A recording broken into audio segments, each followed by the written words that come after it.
오늘 우리에게 주시는 생명의 말씀은 빌립보서 3장 20절 21절의 말씀입니다.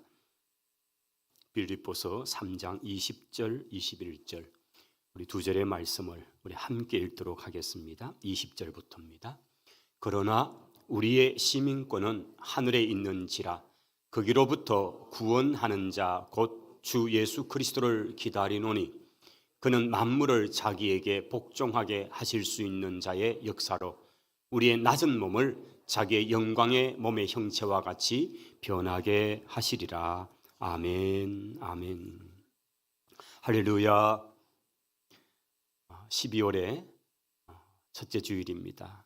한 해의 이제 마지막 남은 이 한 달 주님과 더불어서 이 한 해의 열매를 아름답게 주님께 올려드릴 수 있게 되기를 바랍니다. 우리가 하나님 앞에 예배 드리는 것이 얼마나 큰 기쁨이요 또한 우리의 힘이 되는 줄을 믿습니다. 우리 한번 고백하십시다. 예배 드림이 기쁨입니다. 예, 우리 옆에 계신 분에게도 좀 그렇게 고백합시다. 예배 드림이 기쁨입니다. 예, 예.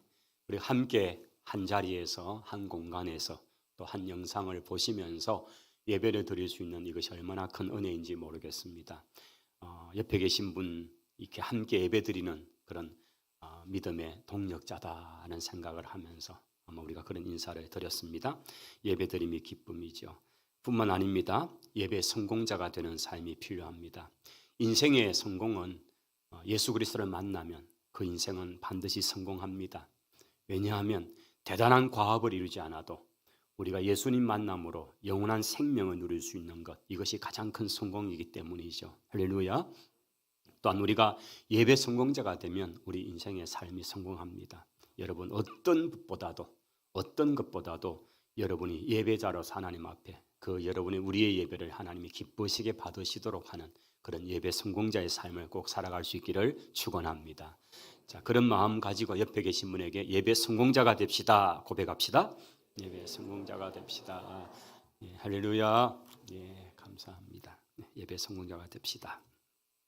우리가 빌립보서의 말씀을 통해서 사도 바울이 편지로 기록한 성경, 이 빌립보서의 말씀을 저희들이 쭉 따라 보고 있습니다. 사실 편지를 이만큼 길게 쓰기는 만만치 않죠. 아마 군대 가셔가지고 참 훈련소에서 눈물을 뚝뚝 흘리면서 부모님 전상서 이렇게 편지를 쓸 때 제법 길게 쓰잖아요. 4장에 걸쳐진 성경입니다. 그러나 사실은 편지라고 생각하면 내용이 굉장히 길지만은 또 성경 전체를 통해 보게 될 때 빌립보서는 참으로 짧은 성경 중에 속하잖아요. 이 빌립보서는 사도 바울이 로마의 감옥에 갇혀 있을 동안에 기록한 성경이다. 그래서 옥중서신이다라는 그런 별칭을 가지고 있습니다. 사도 바울이 복음을 전하다가 로마 감옥에 갇힙니다. 사실 2번에 걸쳐서 갇히게 됩니다. 한 2년 이렇게 갇혀지는 기간, 1차 로마 감옥이고요. 그리고 이제 풀려났다가 그 다음 2차 로마 감옥에 갇힐 때 이제 그때는 그 마지막이 순교가 됩니다. 이 빌립보서 기록은 1차 로마 감옥에 갇혀 있을 동안에 기록한 성경이고 이후에 그가 또 자유의 몸이 되어서 다니면서 복음을 전하는 기회를 얻게 됩니다만은 사도 바울은 로마 감옥에 갇혀 있는 동안에 자신이 세웠던 마게도냐 지방에 세웠던 개척했던 교회 빌립보 교회 그 성도들을 향한 마음이 언제나 있었습니다. 그래서 그 성도들이 믿음 생활 잘하는지 한부가 궁금하잖아요. 여러분도 참 애를 쓰고 기도하고 그렇게 해서 한 성도가 예수님 믿는 사람이 되어 있고 그 성도가 신앙생활을 잘한다 얘기를 들으면 마음이 가지 않습니까? 가잖아요. 그 성도가 주일 잘 지키는지, 주일 지키는 것뿐 아니라 교회 봉사를 잘하고 열심히 충성하고 그리고는 교회 안에서 중직을 맡았다 이런 얘기를 들으면 괜히 좋잖아요. 그러면서 늘 마음이 가고 기도가 흘러가는 거죠. 그것처럼 사도 바울도 똑같이 빌립보 교회는 잊을 수 없는 그런 교회거든요. 그가 복음을 전하고자 부단히 애를 쓰면서 아시아 지역에 다니면서 복음을 전하는데 자꾸 하나님이 막으셔가지고 결국은 배를 타고 건너와서 저 유럽의 대륙에 들어와서 세웠던 첫 번째 교회가 바로 마게도냐 지방에 세워진 빌립보 교회였잖아요. 그러니 이 성도들과의 극적인 만남 그리고 어떻게 개척해서 복음을 전했는지 이거는 바울이 그냥 그 파노라마처럼 쭉 흘러가는 그런 스토리가 있거든요. 그러니 늘 마음에 있는 교회입니다. 자신을 위해서 많이 동력하고 선교비를 보내오고 기도를 보내오고 사람을 보내오고 이러면서 함께 지금까지 동력하고 있는 빌립보 교회를 생각하니까 마음에 늘 흐뭇하죠. 그래서 이 성도들에게 서신을 쭉 써내려가면서 이 편지의 그 이제 후반부에 와서 그는 당신들이 누구인지를 아냐? 당신들은 하나님의 백성이다. 당신들은 천국의 시민이야. 이 얘기를 하는 것입니다. 우리가 누구냐? 우리는 천국 시민권자다라는 말을 하고 있는 것입니다. 성도 여러분, 오늘 이 말씀을 듣고 있는 저와 여러분도 똑같이 하나님의 백성, 천국 백성, 천국 시민들인 줄을 믿습니다. 한번 여러분 자신에게 그렇게 고백합시다. 나는 천국 시민입니다. 우리 옆에 계신 분에게도 천국 시민입니다. 예. 천국 시민이라도 놀라는 분이 아무도 없습니다. 참 놀랍습니다. 예. 여러분, 천국 시민이라는 이 얘기가 이게 보통 얘기가 아니거든요, 사실. 옆에 분을 보시고는 아이고 이렇게 생긴 분도 천국 시민인가? 그게 아니고 딴 분 보지 말고 자기를 보고 아니 어떻게 나 같은 사람이 천국 시민권자라고요? 여러분 사실 말씀을 들을 때 이런 좀 울림이 와야 합니다. 어떻게 내가 천국 백성이래? 여러분 우리는 태어나서 또 태어나니까 주민등록증이 이제 이렇게 부모님이 신고해 주셔가지고 생겼잖아요. 뭐 등등등등 1, 뭐 2, 뭐 이렇게 나가잖아요, 그죠? 그래서 우리는 대한민국 백성, 대한민국 시민이 되었잖아요. 이거는 그냥 자연스러운 것 같지만은요. 그런데 사실 여러분 중에 혹시나 나는 미국 시민권 한번 따볼까 그렇게 생각하셔가지고 미국 시민권을 딴다면 어떻게 해야 될까요? 뭐 대부분은 이제 가능성이 없는데 미국 남자하고 여자하고 결혼하든지 아니면 부모님이 시민권자 가지고 내가 태어나니까 시민권자가 되든지 근데 우리는 거의 이제 그거와 상관이 없잖아요. 그러면 우리가 그냥 시민권자 되려면 이게 정말 어려운 일이죠. 불가능은 아니지만 굉장히 어려운 일이죠.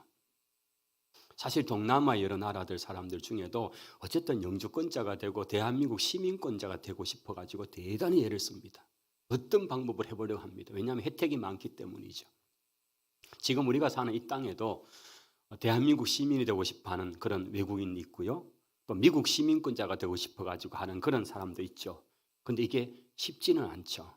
근데 그 당시 로마 시대 당시에 로마 시민권자가 되는 것은 어떤 것일까?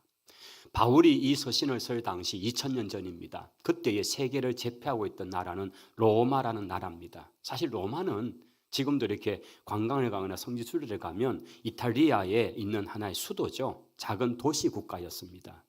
그런데 이 나라가 이 도시 국가가 힘을 발휘해 가지고 그 당시 세계를 제패하던 헬라라는 그리스를 정복합니다. 그리스가 굉장히 강력한 나라 제국을 갖고 있었거든요. 그런데 그걸 다 차지해버려서 로마 제국을 만들었습니다. 그래서 모든 길은 어디로 통한다고요? 예, 선산으로. 모든 길은 로마로 통하도록 만들어 놓은 거예요. 그만큼 강력하게 지중해 연안 전체 나라뿐 아니라 아프리카 그리고 인도까지 이르도록 그렇게 세계를 그냥 마음대로 그렇게 좌지우지했던 나라가 그 로마 나라입니다.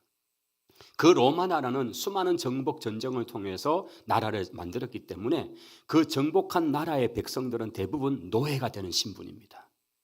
그러니 원래 로마는 작은 나라 도시인데 세계를 제패했으니까 수많은 정복지마다 거기에는 수많은 노예들이 있을 것이고 그리고 거기에 자기들의 나라를 세우는데 공헌한 사람들에게는 로마 시민권이 되는 시민권자의 자격들을 부여해 주는 거죠. 그러니 얼마나 많은 사람들이 로마 시민권자가 되기를 원하겠습니까? 이 빌립보라는 도시도 똑같았습니다. 빌립보라는 도시는 마게도냐라는 지역에 있는 그런 한 도시입니다. 여러분 그리스라는 지금 이름의 나라는 남쪽과 북쪽이 사실은 조금 다른 민족입니다. 이질적인 민족입니다. 남쪽은 헬라라고 해서 그리스, 고린도 이런 지역은 지금 말하는 그리스고요. 그다음에 북쪽 지역은 마게도냐라는 지역입니다. 마게도냐의 대표적인 인물은 알렉산더 대왕이 있고요. 거기에 빌립보, 데살로니가, 베레아 이런 도시들이 있거든요. 지금은 하나의 나라지만 그러나 그때는 민족적 이질적인 게 있기 때문에 굉장히 서로 치열하게 싸움을 했습니다. 그런 마게도냐 지방에 있던 한 도시 이 빌립보에 전쟁에서 은퇴한, 전쟁에 참여했던 군인들 중에 은퇴한 사람들이 많이 살았습니다. 이들에게는 시민권 자격을 많이 주었던 거죠. 그런 자부심을 가지고 살고 있는 도시가 빌립보인데, 그러나 빌립보 도시의 백성보다 훨씬 더 3배, 4배나 많은 사람들은 이 전쟁에서 져서 끌려온 노예들이, 신분의 사람들이 더 많았던 거죠. 우리 지금 구미 인구가 한 42만 정도가 됩니다. 그런데 한 40만 인구 중에서 10만 명 정도는 시민권자인데 30만 명은 전부 종이고 노예 신분이다 그러면 어떨까요? 그러면 아마 한 집에 2-3명씩은 종들이 있는 거죠. 이게 당시 빌립보나 로마 제국 안의 모습이었습니다. 그러니 교회에 나오는 성도들의 대부분은 노예, 종의 신분의 사람들이 많았고, 그리고 시민권 가진 사람들은 소수들이 있었던 거죠. 그런데 그 속에서 뭔가 이질감이 있죠. 나는 로마 시민권자야 하는 사람들, 혜택을 누리고 사는 사람이 있는가 하면 거의 대부분의 사람들은 종이 되어서 노예의 신분으로 살아가니까 이것이 굉장히 하나가 되지 못하는 이유들이 된 것입니다. 그 당시에 로마 시민권자들이 어떤 혜택을 가지고 있는가를 보니까, 일단 로마 시민권을 갖고 있으면 그들은 소유권에 대한 것이 자유롭습니다. 땅, 집 이런 것들이 자기의 이름으로 등기, 등본이 되는 거예요. 소유권이 자유롭습니다. 사실 우리 성도 여러분, 우리가 뭐 집을 구했다, 땅을 샀다 그러면 다 여러분 이름으로 할 수 있잖아요. 그런데 종은 할 수가 없습니다. 종이 돈이 좀 많이 모았다 해서 집을 자기 이름으로 소유할 수가 없습니다. 심지어 그 종이 자식을 낳았습니다. 그러면 그 자녀는 당연히 부모의 자식인데 그렇지 않고 그 종의 자식은 주인의 소유가 되고, 그래서 이 아이가 크면 적당한 때 팔아도 어떻게 할 수가 없는 상황.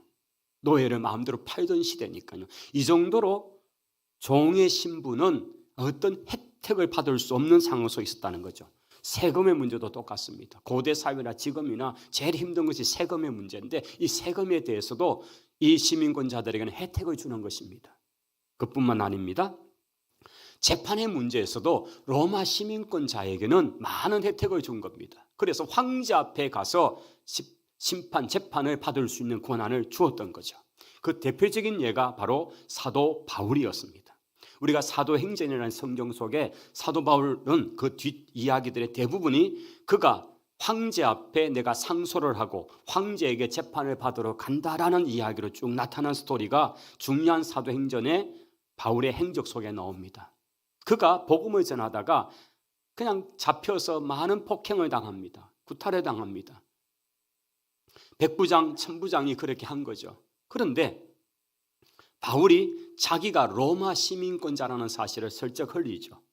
너희들이 어떻게 재판도 제대로 하지 않고 로마 시민권자인 나를 이렇게 폭행할 수 있느냐라고 말을 흘렸더니만은 그 얘기를 들었던 백부장이 이 얘기를 천부장에게 보고를 합니다. 여러분, 백부장도 나름대로 고급 장교예요. 자기 수하에 100명의 부하가 있는 장교고, 이들은 로마를 충성하면서 그들의 목표는 로마 시민권을 따는 겁니다. 그래서 정말 물불을 가리지 않고 열심히 충성하는데, 아니 자기에게는 없는 시민권을 이 행색도 초라한 이 바울이 로마 시민권자라는 얘기를 들으니까 이걸 보고를 당장 해야 되죠. 그래서 천부장이 그 보고를 듣다 보니까 깜짝 놀라는 거죠. 천부장 정도가 되면 로마 시민권자인데, 이 로마 시민권자라는 것은 엄청난 혜택뿐 아니라 그가 어떤 문제를 있을 때에 황제 앞에 가서 재판을 받을 수 있는 그런 보호장치가 있다는 거죠. 이 사실을 안 천부장은 부대를 동원해서 이 바울을 보호를 시작합니다. 그리고 바울이 원하는 대로 로마에 가서 황제에게 자기의 억울함을 호소하게 되고, 이것을 호송하는 군단을 꾸리고 부대를 꾸리고 그 배를 타고 지중해 바다를 건너서 로마로 가는 여정이 우리 사도행전 26장, 27장 나오는 이야기들인 거예요. 그만큼 그 당시에 로마 시민권자가 받는 보호가 크다는 것을 자세히 보여주는 것이 그겁니다. 바울은 자기가 태어나면서 로마 시민권자가 되었던 그것을 이런 결정적 순간에 잘 활용을 하고 있는 것을 보는 거죠. 그만큼 그 당시에 로마 시민권자라는 것은 이런 큰 혜택을 갖게 되었다는 것입니다. 이번에 그 호나우도에게 주민등록증을 발급했다죠? 진짜는 아니고요. 갑자기 무슨 말씀을 하냐고. 축구 얘기입니다. 우리가 16강 올라갔잖아요. 그때 아주 뭐 이렇게 호날두 덕분으로 뭐 이게 나오죠. 그래서 뭐 얼마나 좋아가지고 막 이렇게 가짜지만은 청년들이 막 만들어서 호날두를 우리를 위해서 많이 도왔다 이런 식으로 해서 했는데, 네. 자, 이렇게 로마 시민권자라는 이 사실에 대해서 얘기를 하면서 그 당시에 로마 시민권자와 그리고 더 많은 사람들이 로마 시민권이 없는 사람들 사이에 나는 뭐냐? 나는 이렇게 아무도 보호해주지 않고 노예와 종으로 끌려와서 이 낯선 도시에서 살아가고 있는데 라는 성도들이 많은 그 구조 안에서 바울은 그들에게 외치면서 무슨 메시지를 합니까? 여러분이 이 땅에서 보호받는 로마 시민권자라는 사실, 그게 아니라는 것 때문에 여러분 주눅들고 또 예수 믿는 이유 때문에 핍박을 받고 고난당하는 이것을 여러분, 이것 뛰어넘는 우리의 시민권이 하늘에 있다는 사실을 여러분 왜 모르십니까? 우리의 시민권은 이 땅에 주어진 그런 로마 시민권과는 비교될 수 없는 하늘의 시민, 하늘 백성인 것을 기억하시기 바랍니다. 이것을 지금 외치고 있는 것이 바로 오늘 이 3장 이야기의 핵심적 이야기입니다. 그 성도들의 대부분이 사실은 자기들이 태어난 곳에서 사랑받고 출신 신분도 좋고 어쩌면 지위도 높은 그런 사람들이지만 전쟁에 졌다는 이유 때문에 끌려와서 노예 시장에 팔려왔고 그렇게 해서 흘러서 빌립보에 와 있다가 노예로 살다가 복음을 듣게 되고 교회 구성원이 되어 있는 것입니다. 예수 믿는 것이 참으로 만만치 않은 시대, 예수 믿는 이유 때문에 핍박을 받고 많은 시련이 있는 그 시대 속에 살아가는 성도들, 그들에게 사도 바울은 우리의 시민권이 하늘에 있습니다 라는 메시지를 강력하게 전하고 있는 것입니다. 오늘 말씀의 제목처럼 저와 여러분은 천국 시민권입니다. 우리는 천국 시민이라는 사실을 꼭 기억하시기를 바랍니다. 빌립보 사람들이 비록 식민지 땅에 살고 있지만은 그 사실 자신이 하나님의 백성, 하늘 시민권자라는 사실을 잊지 말라고 하는 것입니다. 우리가 먼저 내가 천국 시민이라는 사실을 자각하는 것, 깨닫는 것이 중요한 것입니다.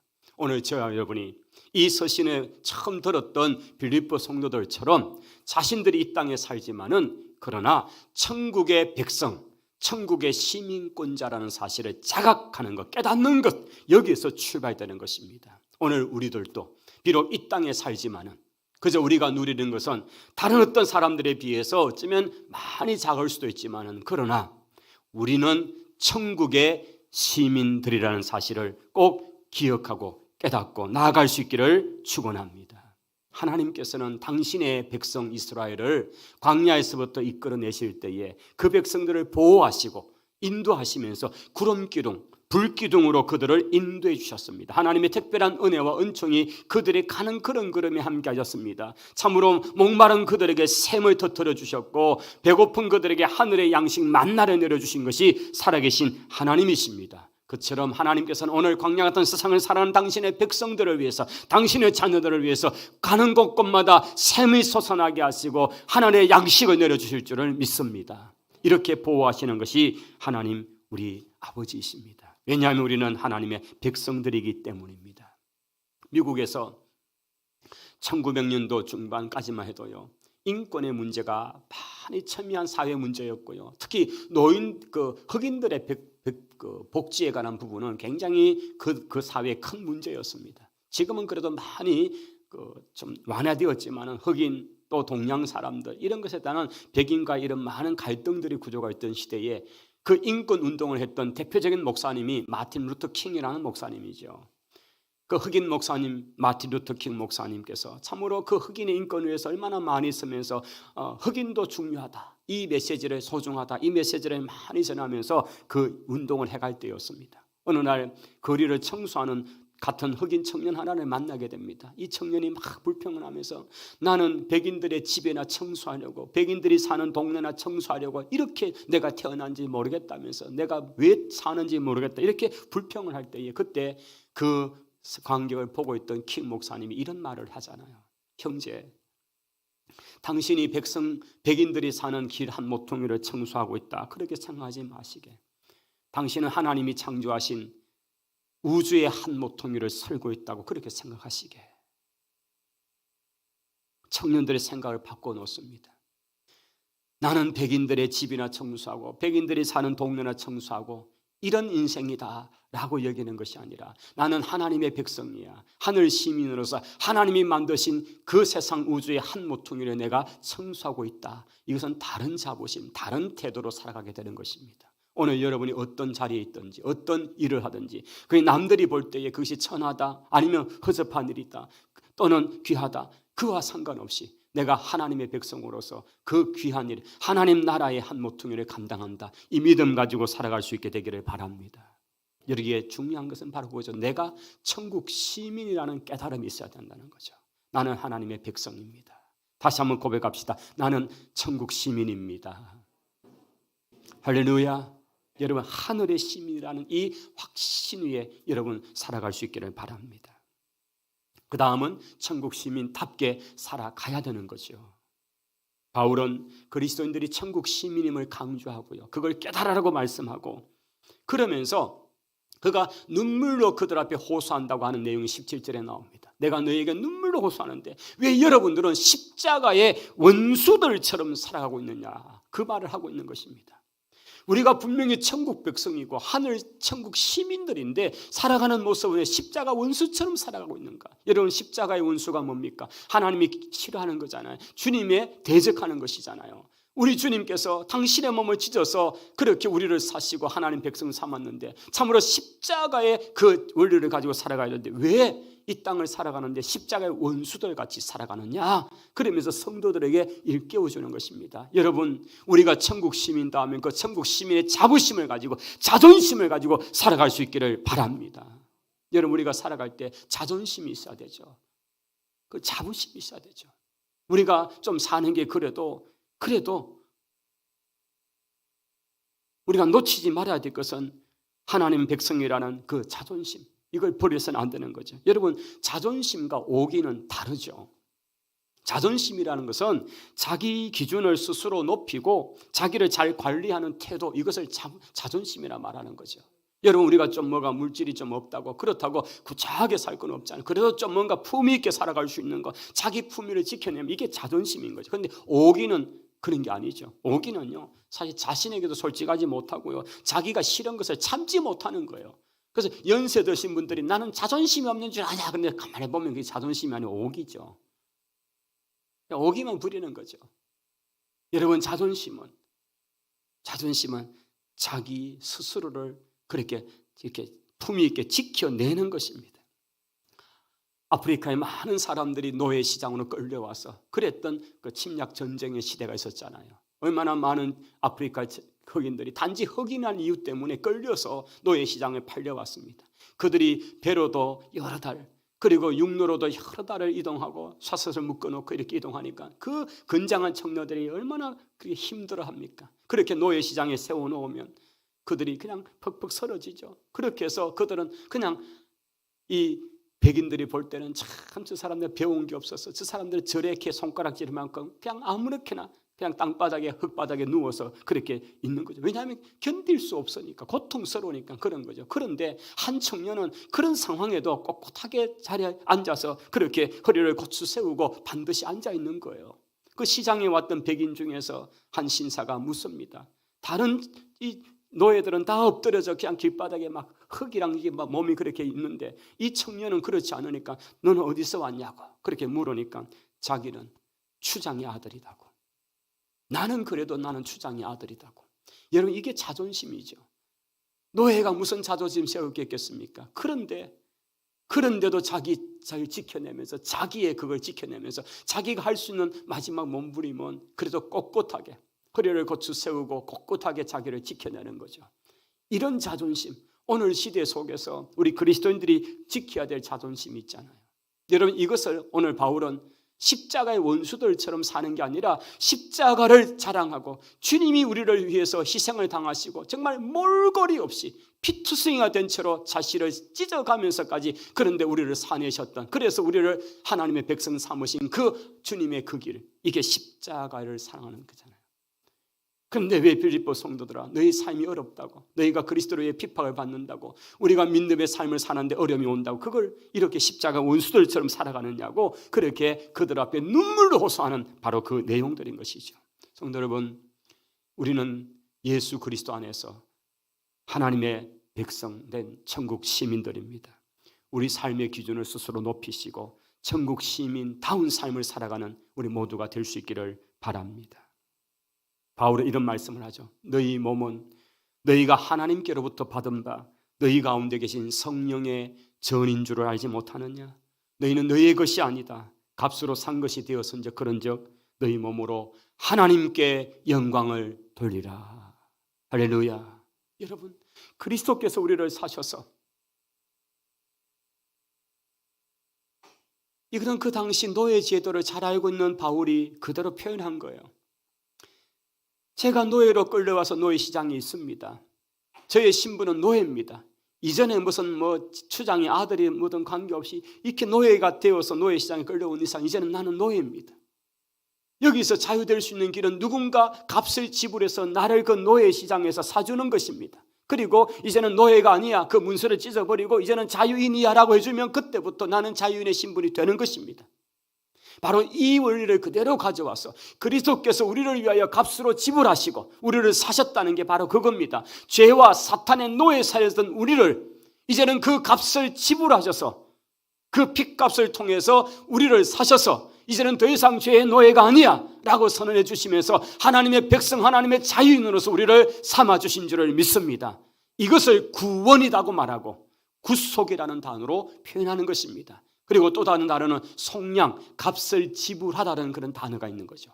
바로 이걸 통해서 저와 여러분이 하나님의 자녀가 되고 천국 시민이 된 줄을 믿습니다.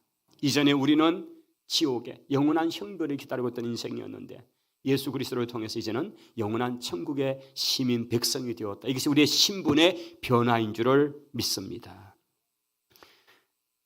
사도 바울이 바로 그 성도들에게 우리가 이런 신분, 성령님이 우리 안에 거하시는 한 사람 한 사람이 성전되었다는 사실을 왜 알지 못하느냐고 말하면서 성령님이 거하시는 거룩한 전도로서 우리를 품위 있게 성결하게 거룩하게 지켜갈 것을 말하는 것입니다. 성도 여러분, 죄의 유혹을 받을 때마다 이것은 우리의 의지를 뛰어넘는 영역에서 오잖아요.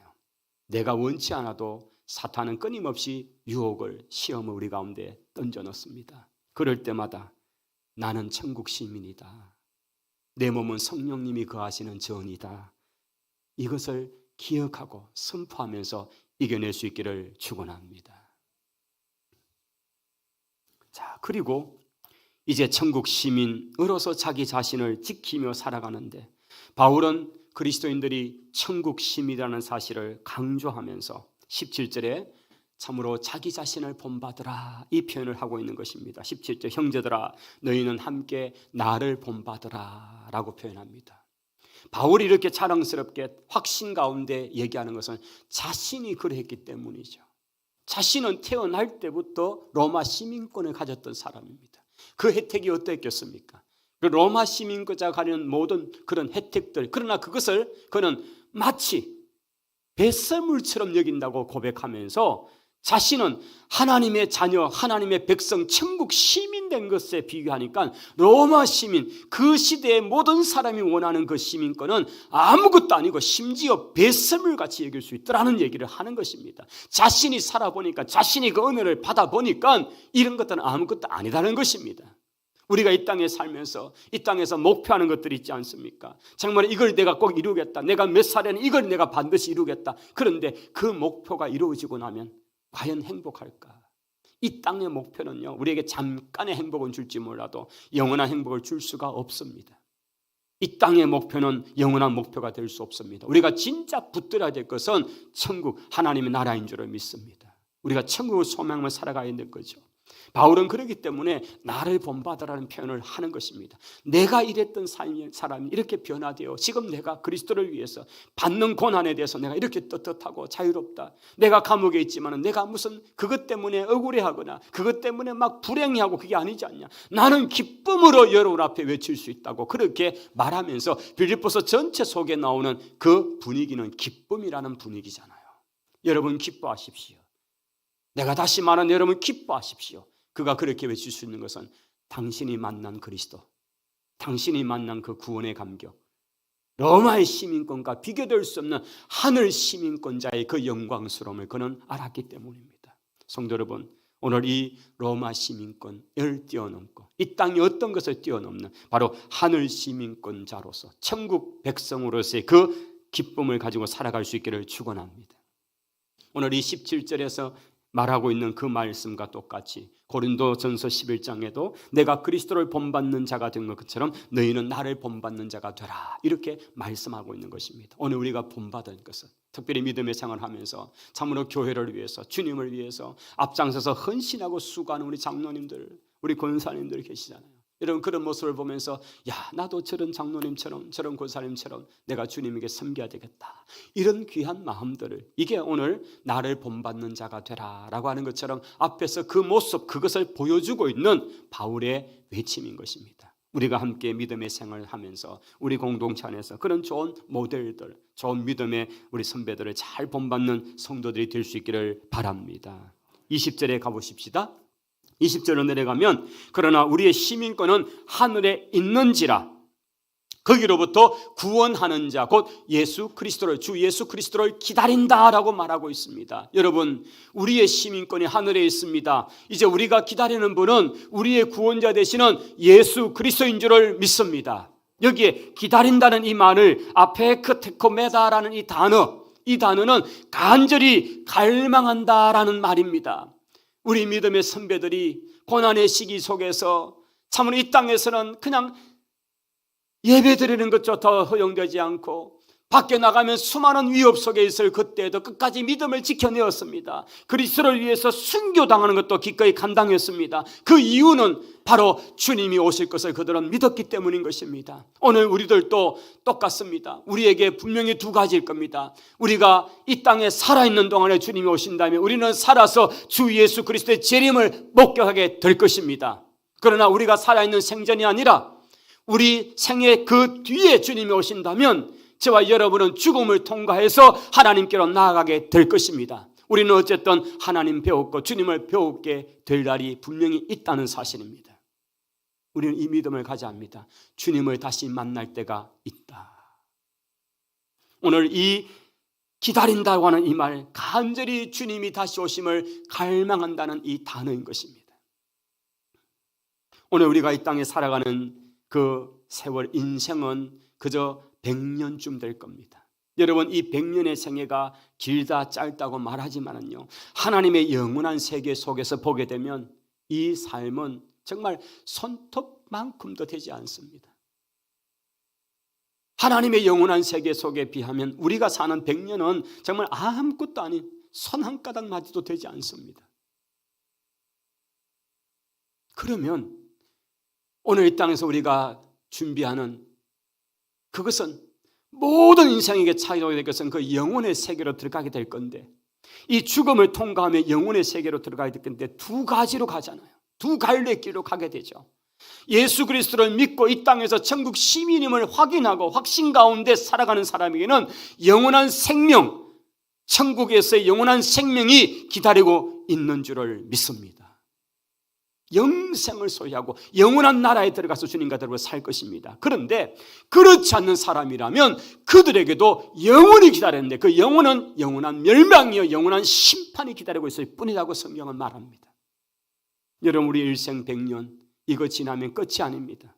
세상에 많은 사람들이 얘기하는 것처럼 멸절이다, 끝이다, 없다 아닙니다. 이 100년의 짧은 시간은 영혼의 세계로 들어가는 시작점에 불과한 것입니다.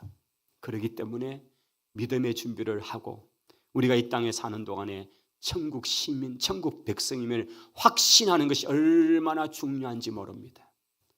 오늘 여러분 마음속에 분명한 확신을 가지십시오. 나는 천국 시민이다라는 이 확신. 나는 천국 시민입니다. 다시 한번 고백합시다. 나는 천국 시민입니다. 우리 옆에 계신 분에게도 천국 시민입니다. 집사님은 천국의 시민입니다. 천국 백성입니다. 할렐루야. 여러분 천국의 시민.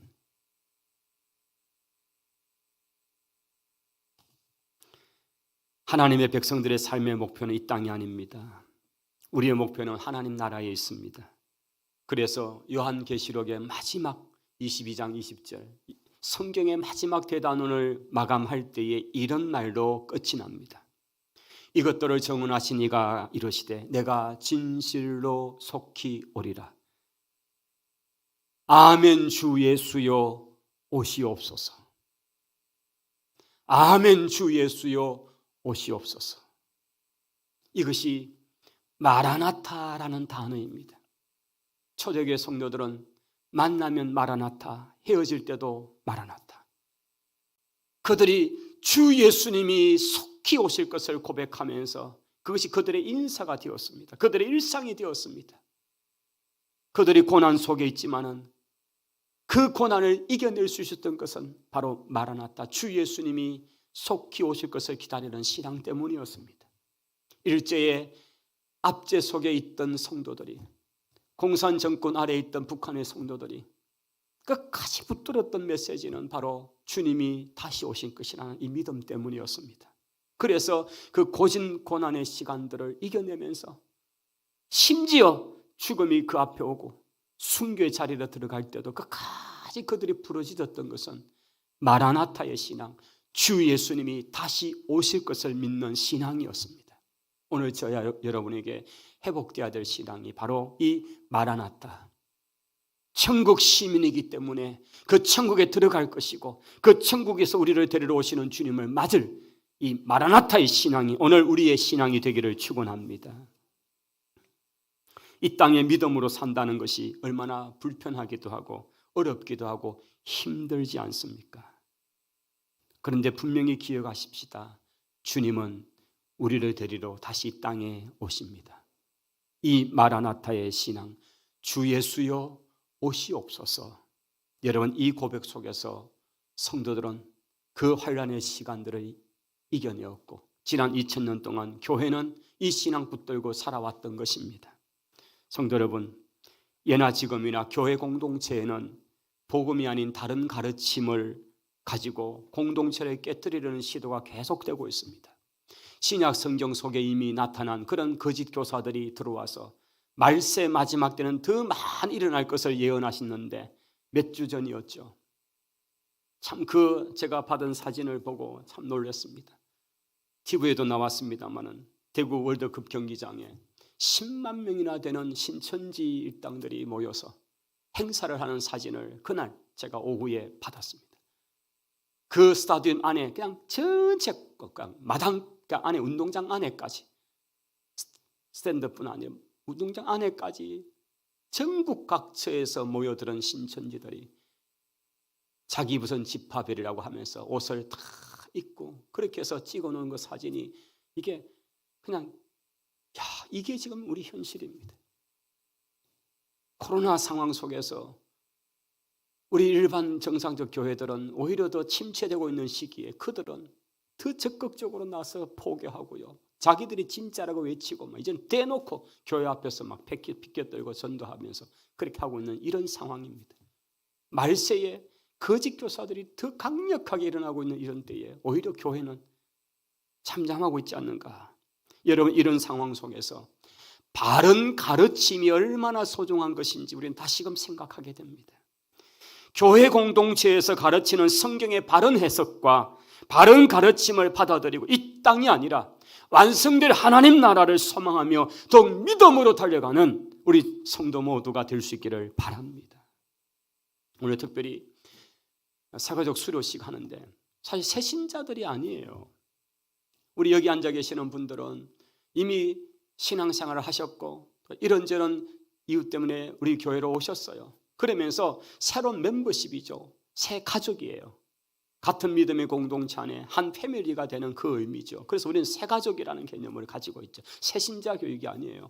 다 알던 믿음의 이야기들을 가지고 예수 그리스도에 관해서, 믿음에 관해서, 성경에 관해서, 그리고 교회가 무엇인가 관해서 말씀을 함께 나누면서 우리 교회가 어떤 그런 교회다라는 얘기까지 쭉 나누면서 함께 공부를 하고, 지난 3년 동안 사실 이런 이렇게 정리를 못하다가 이번에 이제 그래도 코로나가 끝나가는 시점에 맞춰서 함께 하고 21분이 이렇게 영광스럽게 수료에 함께 참여하는데, 여러분이 한 분 한 분들이 얼마나 귀하고 믿음이 얼마나 특심한 분들인지 모릅니다. 오늘 저희들이 전심으로 기뻐하고 축하할 때에 우리가 함께 믿음의 공동체원이 되었다, 같은 믿음의 구성원이 되었다, 이 사실, 이걸 함께 나누는 시간이거든요. 여러분 믿음을 끝까지 지켜내시고 정말로 이 믿음 가지고 이 어려운 때에, 말세에 점점 더 어려워가는 시대에 끝까지 믿음을 지켜내면서 천국 시민, 천국 백성으로서 그렇게 살아가는 우리 모든 또 새가족 여러분 되기를 축복합니다. 기도하겠습니다. 하나님 아버지, 초대교회 성도들이 고난의 그 순간에 끝까지 지켜내었던 것은 자신들이 천국 시민임을, 그 자존심과 자부심과 그 확신을 잊지 않고 주님 다시 오심을 믿었던 마라나타의 신앙들이었습니다. 오늘 주의 성도들 이 신앙 가지고 천국 백성, 천국 시민권자라는 사실을 확신하고 끝까지 믿음을 지켜내는 저희들이 다 되게 은혜 베풀어 주옵소서. 예수님 이름으로 기도하옵나이다. 아멘.